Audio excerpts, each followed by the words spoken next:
John McBain.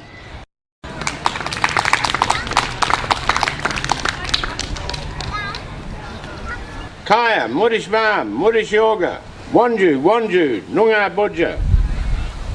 That's one of the traditional Noongar welcomes to this land, this Whadjuk part of Noongar country.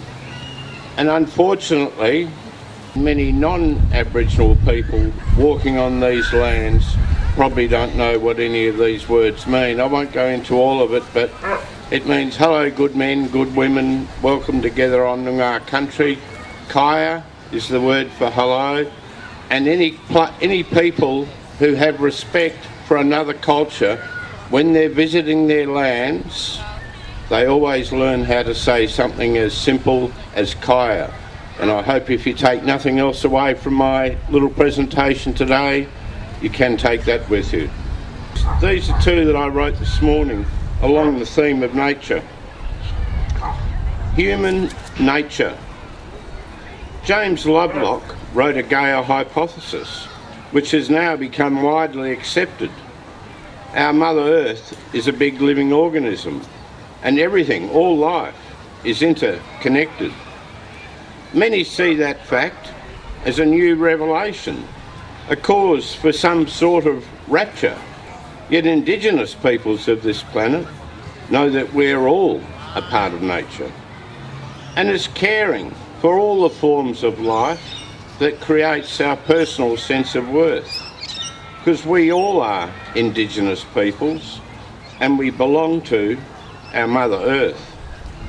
We see a lot of concern about what's happening globally, both with people and the planet, wars, starvation, carbon taxes, all these sorts of things.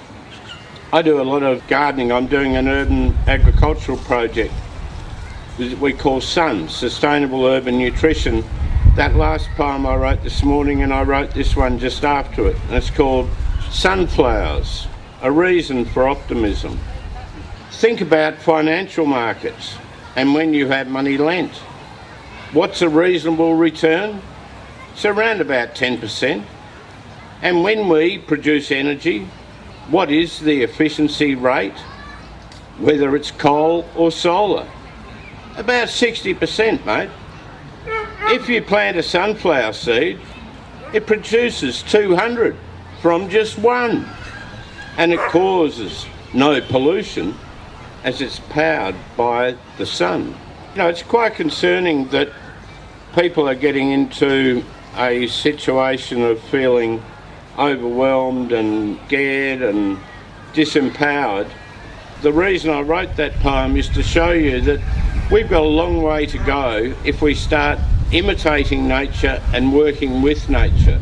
So we can go from that basic return of 10 or maybe 60% up to what a sunflower produces, which is 200 to 1, and that's some inordinate increase. The challenge is us to human beings as part of the interconnection of life on this lovely planet is to start realising that interconnection and that potential of human beings. I'll finish with this one.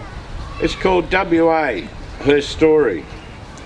Way before the first explorers came, dark-skinned people roamed this land. They had a simple way of living, live with nature, hand in hand. The Dutch felt the Roaring Forties roaring as it forced their ships onto the coast.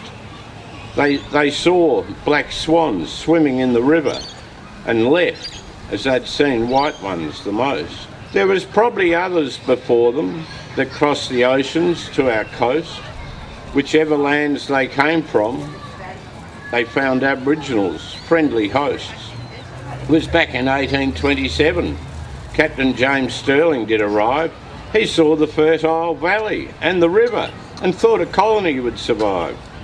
It was only 2 years later he arrived back here again to establish the Swan River colony with pioneering women and men. They started clearing lots of country so sheep and cattle they could roam. They burned and tilled and planted crops and built what they called their home. If they'd have looked around, they would have seen Aboriginals well fed, If they had have listened to them, we'd have a reconciled state instead. The work was hard slog and toil. The workers said, "We'll go away." They packed their picks and shovels and travelled east for higher pay. So we became a penal colony to help empty English jails. The convicts built our city to satisfy British justice scales. It was way up in Halls Creek in 1886. First gold was found, and soon the golden economy flourished in other ground. The goldfields needed water. C.Y. O'Connor was the bloke. He planned a great long pipeline to give water to country folk. The state of Western Australia, it steadily grew and grew, with cattlemen like Durack, McLeod and Coppin paid their due. For most of the 20th century, blood was spilt on foreign land. Kings Park memorials are there, so the waste of war we'll understand. From cultures all across the planet, new sandgropers did migrate. They sought a new and free life and found new friends to call mate. There was Polly Farmer and Barry Cable, Shirley Strickland and all the rest. West Australians are great sports, wherever put to the sporting test. As we look forever forward, what does the future show? Let's nurture all our land so this great state can grow. Thank you for listening.